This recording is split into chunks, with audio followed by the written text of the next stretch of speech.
management style, how did you handle people? What is your philosophy, or whatever you want to call it? I think the biggest key to, whether we had 700 employees back in the mid to late 90s or, the 200 employees we've had this past year, you need to be fair.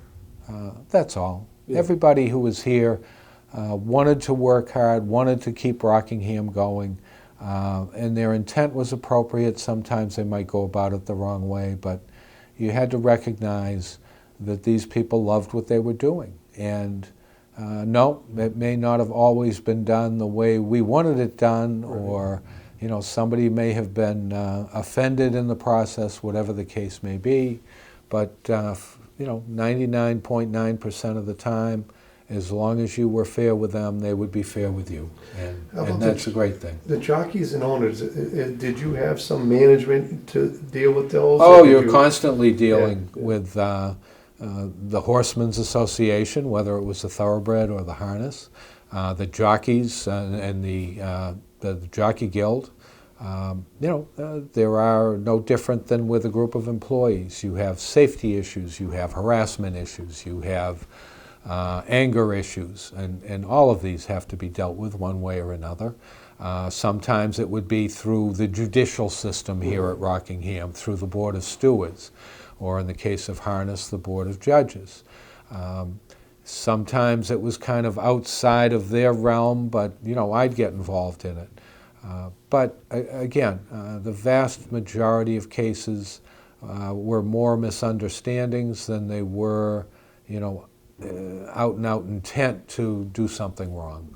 And I think you had to look at things with a clear mind and try to figure out exactly what was happening. And it's not to say that there weren't people who were sent away from this facility or ultimately arrested, whatever the case may be. But for most minor infractions, an appropriate penalty was assessed, and you move on. It's not something you're going to bring up every 3 weeks or 3 years later. You hopefully learn from the experience and you move on to be a better person. I'd say that we tried very hard to keep most of the issues behind the green fences. We are surrounded, the whole property, by what was green fences. Today, a lot of them are either rust-colored or galvanized iron colored. But the fact of the matter was, there were thousands of people inside the fence. Yeah. And we would have 3,000-4,000 horsemen registered in each meet. Could be 600, 700, 800 employees, and 1 million customers, 2 million customers in the course of a year. And none of us wanted to be a burden to the community. We paid for the police details that were here.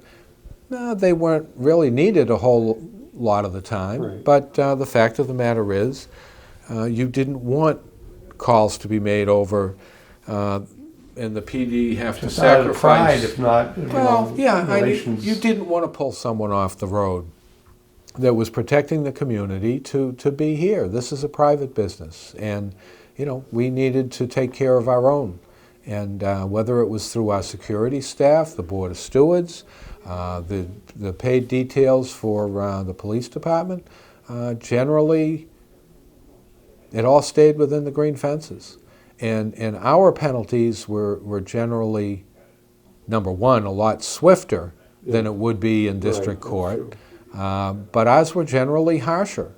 Any of the licensed horsemen here, if they were to kind of get off the appropriate road, they had the possibility of being suspended from racing, where they would have to leave the grounds, and they couldn't participate anywhere in the country, anywhere in the world for that matter, because if our board put down a suspension on them, that's reported nationally and internationally within a matter of an hour. Yeah. And so generally the licensees behaved pretty well, and I think that they were a credit to the community, and so many of them have very, very fond memories of their time that they spent at Rockingham. I was thrilled to hear all the stories over the weekend, and it's very nice when somebody who's raced all over the country can walk in here and say, this was my absolute favorite racetrack. And they've been to Churchill, they raced at Hollywood or Santa Anita or Gulfstream, and you know, Rockingham was never, well, never at the top of the ladder by any means, but I think that we made an impression, and I think it was a good impression all the way around. Right. There's some great people, and no different then as it has been over the past month. People had a reverence and a love for Rockingham Park, and they worked hard. They loved being involved in it, and you know, over the weekend when we had the auction, so many of those people came back, and the stories and the reminiscing about all the days, you know, the good days, the bad days, the experience at Rockingham, whether it was employees, whether it was horsemen, whether it was customers, vendors.